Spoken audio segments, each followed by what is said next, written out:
Salut, te voici actuellement sur la chaîne YouTube Snapstar. Sur cette chaîne, tu retrouveras tous les plus gros clashs de Snapchat et tous les plus gros buzz du moment. Surtout, n'hésite pas à t'abonner tout en activant la cloche des notifications pour ne rien rater du contenu exclusif de cette chaîne. Et oui, sur cette chaîne, tu retrouveras du contenu qui n'est disponible nulle part ailleurs. Sur ce, je te laisse avec la vidéo. Bon visionnage. Comme vous avez pu le remarquer en regardant le titre et la miniature de cette vidéo, aujourd'hui nous allons principalement parler de Marvin Tillière et de Rachid. Vous devez certainement tous le connaître, Marvin c'est un ancien candidat de télé-réalité, Rachid c'est un ami de Booba. Comme vous le savez, Rachid et Marvin ont de très forts caractères et ils n'hésitent pas à dénoncer les arnaques sur les réseaux sociaux. Dans cette vidéo, ils sont très en colère et ils ont décidé de s'en prendre violemment à Maeva Guénam, à Marc Blatta et à Jazz. En effet, les deux influenceurs n'ont pas du tout mâché leurs mots et ils sont allés droit au but en les clashant. Je vous laisse sans plus tarder avec toutes leurs insultes et n'oubliez pas que vous pouvez bénéficier d'avantages exclusifs en soutenant cette chaîne. Tranquille, je pense qu'il n'y a pas d'insultes, il n'y a rien du tout. J'ai juste posé une question simple, efficace. J'attends une réponse simple, efficace. Je tiens à préciser, attention, si j'ai pas de réponse, je vais devoir poser d'autres questions que j'ai dans la tête. Je me pose plein de questions. Surtout que j'ai vu France 2 là, depuis que France 2 là, je vois comment ils se sont chiés dessus. Je me pose vraiment encore plus de questions. Je me dis qu'est-ce qui se passe pour que tout le monde se chie dessus? Parce que moi, je vais pas me chier dessus, moi. Vraiment pas. Parce que je tiens quand même à préciser que tout ce qui est douille de placement de produits, si ouais, j'ai commandé ça, c'est pas arrivé, si ça, je pars du principe que si vous avez été assez con pour faire confiance à ce genre de personnes, c'est bien fait pour votre gueule. Par contre, un truc que je cautionne pas et je cautionnerai jamais, peu importe qui je suis, ce que je fais et tout ce que tu veux, c'est le blasphème. C'est le blasphème, c'est le mal incarné. T'as vu ça? Ça, c'est des trucs, ça me la fout, ça me met hors de moi. Et c'est d'ailleurs pour ça que j'ai commencé à raconter tout ça, parce qu'au final, je me suis rendu compte que putain, c'était vraiment le mal incarné derrière toutes ces conneries-là, qu'il n'y avait pas que les placements de produits frauduleux. Et c'est une dinguerie. C'est une dinguerie de ouf. Et si France 2, ils ont peur, cousin, moi j'ai pas peur, ma gueule. Waouh. Ouais, wesh, qu'est-ce qu'il fait, lui? Là, Aziz. Avec ses chevaux, là. Connard. Et encore une fois, on pourra dire ce qu'on veut, hein. Mais tout ce qui est sorti dans le complément d'enquête, il n'y a pas un seul truc qui n'est pas sorti de ma bouche. Pas un seul. Il y a plein de trucs qu'ils ont oublié de dire, hein. Je sais pas si vous vous rappelez quand j'ai menacé les gens qui faisaient le délire de la fusée. Quand j'ai tagué l'autre qui faisait des jeux vidéo, là, Ben CSGO, j'ai dit j'en vois encore un qui fait la fusée, et je lui rentre la fusée dans le fiac. Vous vous souvenez de ça? Est-ce que vous vous souvenez comment je menaçais les gens? Quand il y a eu les barbes d'AirPods, etc., que j'étais à Abu Dhabi, que je suis parti en sucette live, que j'étais le héros du peuple, Zama. Putain. Ah, vous avez la mémoire vive éclatée. Une mémoire vive éclatée au sol. Mais c'est pas grave. Moi, je fais pas ça pour la reconnaissance. Je fais ça parce que ça me la fout. Et quand il y a un truc qui me la fout, eh ben, je suis obligé de cabrer. Je suis obligé de me mettre en roue libre.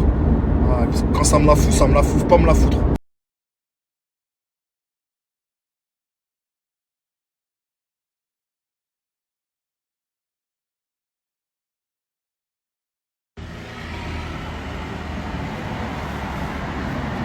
Wesh les gars, bien ou quoi?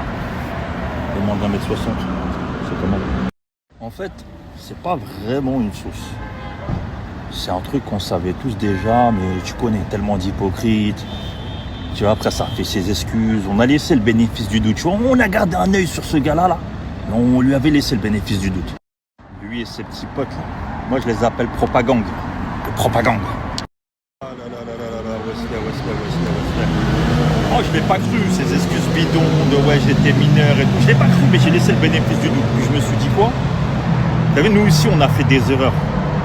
Quand on était jeunes, en mettant tout le monde dans le même panier, genre tous les juifs dans le même panier, tous les renois dans le même panier, j'ai dit, vas-y frère, t'as vu, tout le monde a le droit à l'erreur. Tu vois ce que je veux dire? Mais là, je l'avais gardé dans un coin de ma tête. Et là, on voit qu'en fait, c'est pas une erreur, frère. C'est pas une erreur. Tu fais de la propagande. C'est le roi, lui, sa team, c'est le roi de la propagande. Sauf qu'avant, c'était du Hanani, parce qu'il n'y avait aucun enjeu. Maintenant qu'il est dans les placements de produits et tout, qu'il utilise notre communauté, il doit être plus, tu vois, plus futile. Et là, il a fait une dinguerie de fou, là. Il a fait une vraie dinguerie de fou. T'as capté? Tout le monde a le droit à l'erreur. Mais ce genre d'erreur, tu peux la commettre qu'une seule fois pour être pardonné, pas plus, frère. T'as vu? C'est pas 3 fois ou 4 fois, qu'une seule fois. Normalement, tu sais que tu as dépassé une certaine limite, tu t'arrêtes direct. À partir du moment où tu recommences, c'est que tu valides, c'est que tu cautionnes, c'est que c'est ton but. Propagande. Très très virulent le petit Wesley. Je vais vous mettre quelques extraits de sur quoi je l'avais attaqué il y a à peu près 4 ans. Quand il parlait de la Palestine, ça souhaitait la mort carrément. Avant, il pouvait s'exprimer, il avait le droit de s'exprimer parce qu'il n'avait aucun enjeu, il n'avait aucun business. Maintenant qu'il a un business, t'as vu, il est plus stratège. Vice, t'as vu, du sevi. Comment atteindre les musulmans sans leur montrer que je les aime pas. T'as vu? Et là, déjà je vous mets les posts. Déjà regardez ça, déjà pour se rafraîchir la mémoire de qui est. C'est le Wesley de avant WeEvent. Ça c'est le Wesley de avant les placements de produits et tout. Quand il n'avait pas besoin de nous. Tu vois, comprendra qui pourra ou qui voudra. T'as capté ou pas? Totalement en roue libre à cette époque-là. À cette époque-là, il était en mode c'est nous les élus, les autres je leur pisse dessus, je leur chie dessus, j'en ai strictement rien à foutre. Ensuite, il y a eu le Wesley WeEvent. Le Wesley Peace and Love. C'est avec son égérie Sarah Frézou de confession musulmane, qu'on le veuille ou non. C'est comme ça. Et d'autres influenceurs et influenceuses de confession musulmane. Grosse force de frappe sur les réseaux, les musulmans. Hein, les rebeux, les renois, ça envoie, ça achète. T'as vu, on est solidaire, on achète. Tu vois ce que je veux dire? Ça, il l'a compris. Même s'il a une haine enfouie en lui, business, ça va avant tout, les sous avant tout, frérot. Donc, il fallait avoir un stratagème, tu vois. Et du coup, on va parler de ce qui nous a été maudit par Dieu, par Allah. Je vais expliquer rapide pour les non-musulmans. Tu as vu en islam, comme dans le christianisme, comme dans le judaïsme, il y a plein de choses qui sont interdites. Mais chaque chose interdite a ses raisons. Tu vois, c'est pas comme ça. Et nous, dans ces choses interdites-là, il y a une étendue d'eau qui recouvrait le peuple de Lot, qui s'appelle la mer morte, qui nous est formellement interdite. Car il y a toujours le châtiment d'Allah dessus. On ne va pas rentrer dans les détails de l'histoire, mais pour nous les musulmans, c'est un lac maudit. La mer morte, c'est, frère, interdit.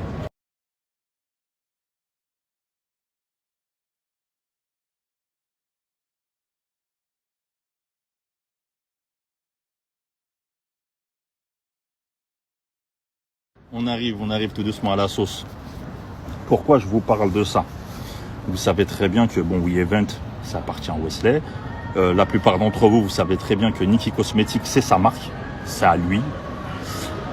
Et quand vous allez sur le site de Nikki Cosmetics et que vous regardez les composants des soins kératine, la majorité composition, c'est de l'eau salée qui provient de cette mer morte, qui nous interdit, cette mer maudite. En soi, c'est pas interdit, il a le droit de l'utiliser. Mais moralement, surtout, désolé, ça a coupé en bizarre en plus. C'est le Mossad ça. Surveille. On m'a mis sur écoute. Donc je disais, c'est pas interdit. Il peut même mettre du caca dedans. Tu vois ce que je veux dire? Enfin, je crois qu'il y en a déjà même. Mais t'as vu moralement, quand tu utilises des influenceurs de confession musulmane pour vendre ça à une communauté musulmane, je fais pas ça. C'est une dinguerie de fou. C'est comme si, je sais pas, je vendais des bonbons cachers et il y a du porc dedans. Tiens, Fidji, on va revenir sur ça aussi, la composition. Et faut pas sortir les délires de oui, non, je savais pas, mes excuses, je sais pas quoi. Non. Propagande. T'es le roi de la propagande. C'est juste que, à vous, frère, prends ton téléphone, insulte la mère à tous les musulmans. Frère, comme ça, au moins, on le sait. T'as vu, les gens, ils le savent. Je vous mets une capture d'écran tout de suite, la décomposant. C'est sur leur site, hein. Vous allez sur le site de Nikki Cosmetics, c'est de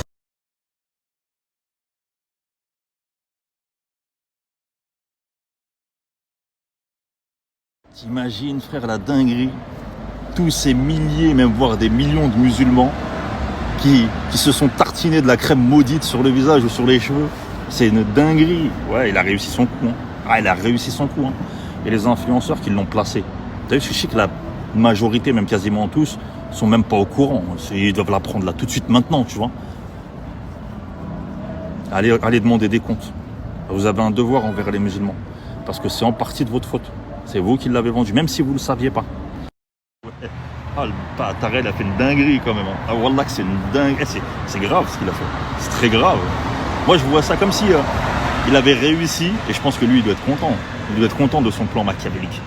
C'est comme s'il avait réussi à faire manger du porc à des milliers, voire des millions de musulmans. C'est pour ça qu'on vous dit à chaque fois, vous suivez des influenceurs, vous croyez que vous n'allez pas suivre le dégel.